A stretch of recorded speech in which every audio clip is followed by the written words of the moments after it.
हमारी संस्कृति, हमारे संस्कार सदा रहें हमारे साथ। सब्सक्राइब करें तिलक। मुझे इंद्र का पद इसीलिए प्राप्त है कि मैं देवलोक की संपत्ति की रक्षा कर सकूं। इसीलिए मैंने देवताओं की मर्यादा की रक्षा के लिए पारिजात को पृथ्वी पर भेजने से इनकार कर दिया था। आपने मेरे प्रयोजन से परिचित होकर भी इनकार कर दिया, इसलिए अब मैं पारिजात को लेकर जा रहा हूं। तो फिर आपको मुझसे युद्ध करना होगा द्वारिकाधीश। अपने ही भाई को समाप्त कर डालोगे? क्या तुम्हें याद दिलाने की आवश्यकता है कि वामन अवतार के समय मैंने ही तुम्हें जन्म दिया था?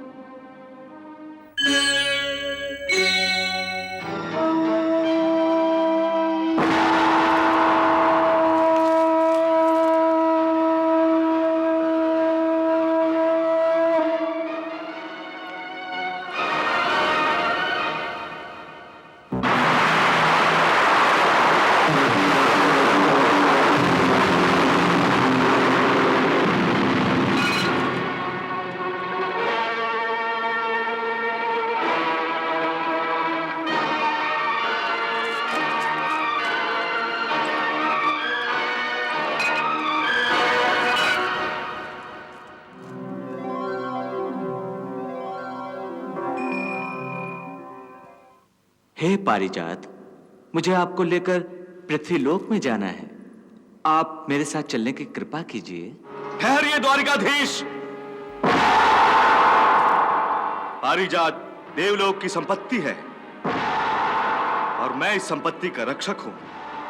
मेरी आज्ञा के बिना आप इसे लेकर नहीं जा सकते।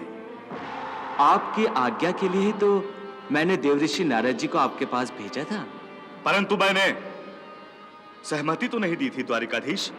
इसीलिए तो मैं स्वयं पारिजात को लेने के लिए आया हूं। तो क्या मानवों को यह अधिकार मिल गया है कि वह अपनी इच्छा की पूर्ति के लिए देवताओं की मर्यादाओं का अतिक्रमण करें, देवताओं की अनुमति के बिना नंदनवन में प्रवेश करें? अपनी प्रतिज्ञा की पूर्ति के लिए किया गया आचरण किसी भी मर्यादा का अतिक्रमण नहीं कहा जाता देवेंद्र, बल्कि अपने लक्ष्य की प्राप्ति ही यश का कारण बनती है, और मैं यही कर रहा हूं। यदि मैं इसे हठ धर्मिता कहूं तो क्या आपने मेरी पहली विनय पूर्वक प्रार्थना का तिरस्कार कर अपनी हठ धर्मिता का परिचय नहीं दिया था देवराज? परंतु वो मेरा कर्तव्य था।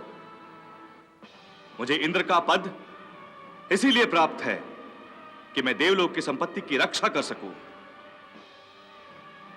बस इसीलिए मैंने देवताओं की मर्यादा की रक्षा के लिए पारिजात को पृथ्वी पर भेजने से इनकार कर दिया था।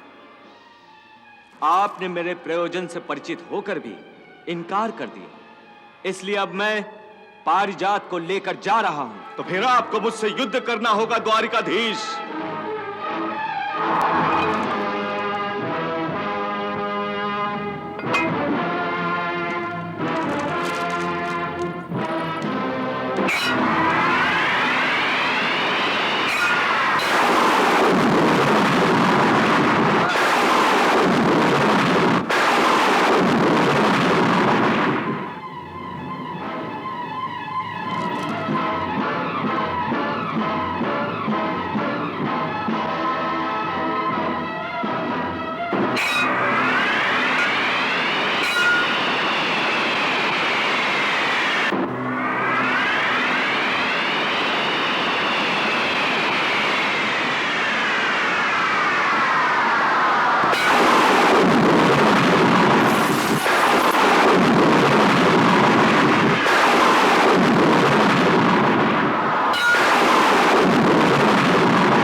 द्वारिकाधीश, पृथ्वी पर संध्या वंदन का समय हो गया है।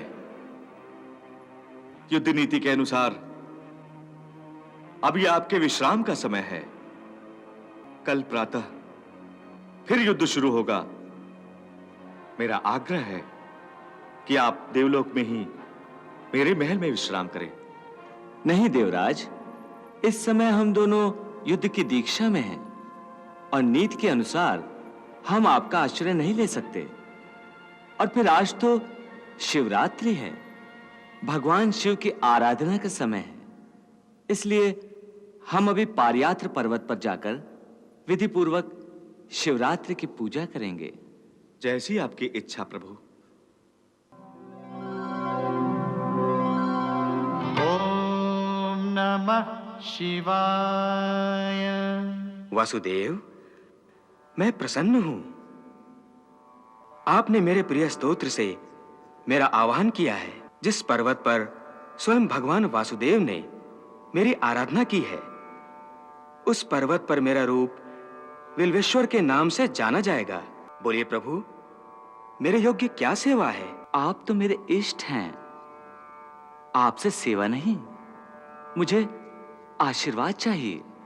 स्वयं को छोटा मानकर दूसरों को सम्मान देते हैं, यही आपके हृदय की विशालता का परिचायक है।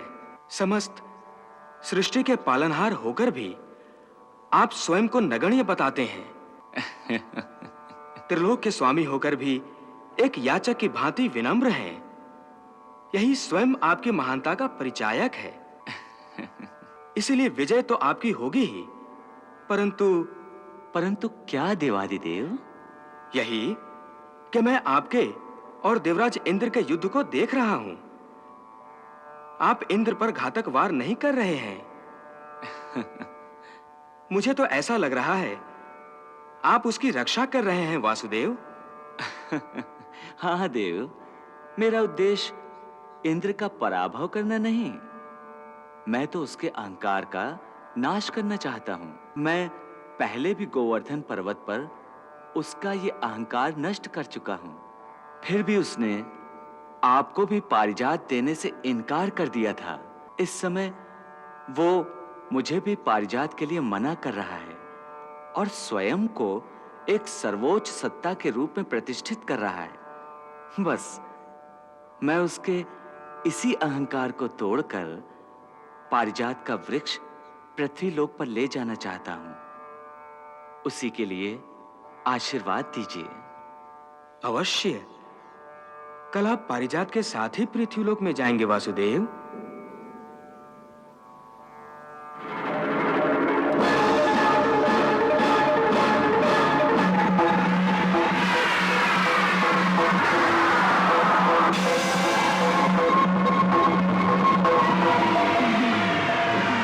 पुत्र कृष्ण, ये क्या कर रहे हो? रुक जाओ सुदर्शन। प्रणाम देव माता।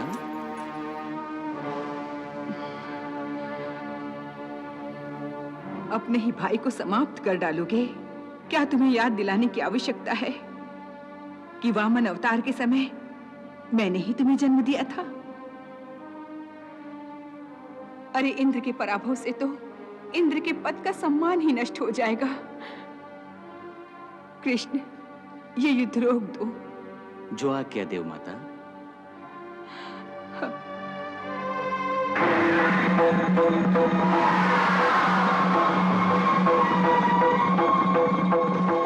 मैं तुम्हें पारिजात का वृक्ष प्रदान करती हूँ, परंतु इसका विधान ये होगा कि जैसे ही सत्यभामा का पुण्य व्रत पूरा होगा, ये वापस देवलोक में आ जाएगा। आपकी आज्ञा शिरोधार्य है देव माता। मुझे क्षमा करो द्वारिकाधीश, क्षमा करो प्रभु। लो देवराज, मैं आपका वज्र वापस लौटाता हूं।